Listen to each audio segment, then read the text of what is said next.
Assalamualaikum guys.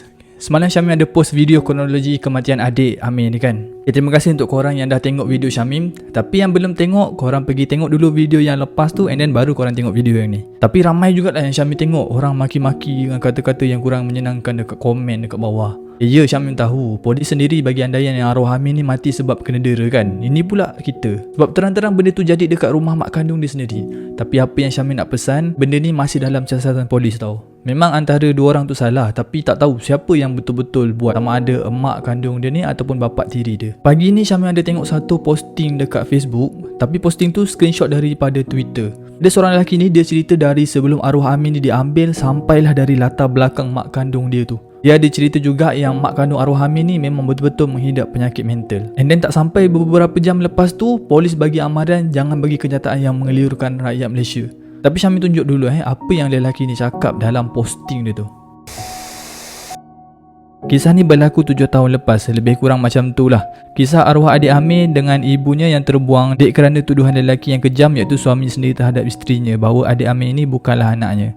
Lepas tu ibunya ni dipukul dengan kayu golf dekat kepala hingga orang kata hilang waras sebabkan hentakan yang kuat.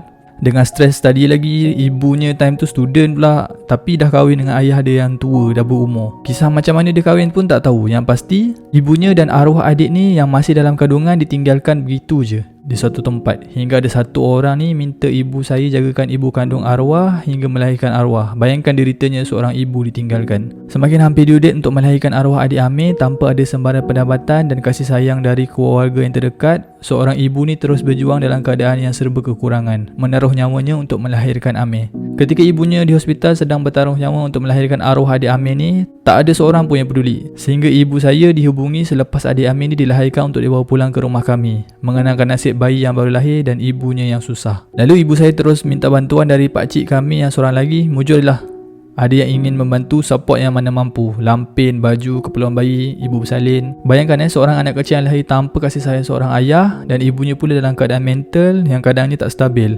Permulaan yang sedih dan kematian yang menggemparkan negara kita cukup menjadi pengajaran buat kita semua bahawa kasih sayang dan sikap ambil berat itu perlu. Antaranya semangat ibu arwah adik Amir ni. Dia punya gigi sampai budak tu tak sampai sebulan lagi dia dah boleh bawa anak kecil tu naik motor yang ditunggang sendiri olehnya. Sampailah bayi kecil ni diikat menggunakan kain batik yang disarungkan dekat badan untuk dibawa ke kolejnya. Cuma punca mengapa ibunya nikah dengan ayah kandung Amir ni masih tak dia ketahui, dan ayahnya sendiri pun tak mengaku itu anaknya. Masih menjadi tanda tanya buat semua ke manakah bapa kandung dia pergi dan mengapa gadis seusia muda ni boleh menikah dengan orang yang berumur. Cerita ini apa yang dilalui dari arwah adik Amir dalam kandungan hingga dilahirkan. Kisah selepas arwah diserahkan ke family angkatnya tu aku tak tahu. Semoga keadilan buat arwah adik Amir terbela. Kita jangan terburu-buru salahkan mak dia. Mak dia tu kami kenal orangnya kecil je. Bapak tiri dia badan gempal dan suka pukul, kaki pukul lah.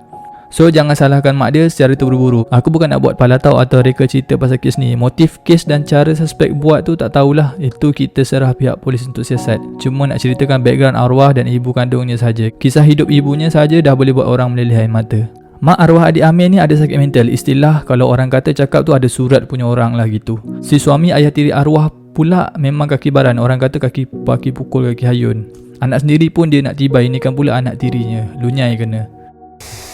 Tapi Syamim tak minta korang percaya 100%. Mungkin boleh jadi satu rekaan sebab lelaki tu Syamim tak pasti asal usul dia dari mana. Ini yang Syamim tak suka sebenarnya. Tolonglah jangan bagi andaian, sebab pihak polis sendiri pun dah sound. Jangan kacau kerja polis, jangan kelirukan rakyat Malaysia. Ya, polis siasat, and then bila kertas siasatan tu dah selesai, dah lengkap, barulah korang boleh cerita.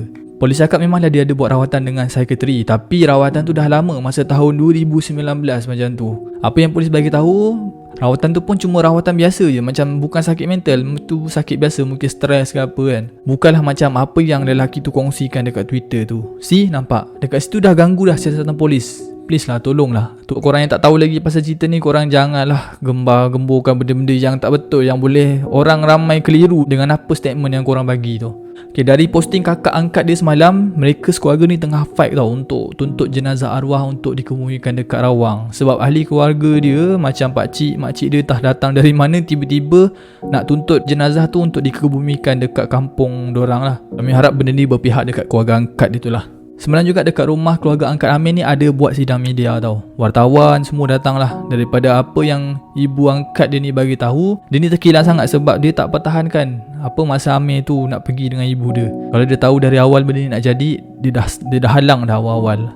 Tapi dia tak sampai hati sebenarnya sebab dia tak nak pisahkan Amin ni dengan ibu kandung dia. Sebab ibu kandung dia cakap ibu kandung dia terlalu rindukan Amin. Yelah, dia faham lah kan perasaan seorang ibu tu kan. Dengan berhati dia lepaskanlah Amin ikut ibu kandung dia. Dan selepas arwah tu berpindah, seminggu kemudian mereka ni berjumpa lagi dekat sebuah kedai makan. Bapak tiri dia ni seorang driver lori. Jadinya kebetulan masa tu bapak dia ni nak hantar barang ke KL. Jadinya diorang tu deal lah untuk jumpa dekat kedai makan. Time tu diorang sempat lah bergambar, sempat berpeluk apa semua kan. Sebab dah rindu dah seminggu tak jumpa kan. And then 1 jam selepas tu bapak ni dapat call daripada mak dia. Daripada apa yang ibu angkat dia tu cerita, memang nampak lah, memang tahulah mak dia tu tengah marah sebab diorang ni tengah berjumpa kan. Selepas tu diorang balik, itulah kali terakhir arwah ni jumpa dengan ibu angkat dia. Okay, InsyaAllah Syamil akan selalu update pasal kes ni. Korang jangan lupa tekan butang subscribe supaya korang tak tertinggal video-video yang Syamil nak upload nanti. Okay, terima kasih. Assalamualaikum. Bye bye. See you on the next video.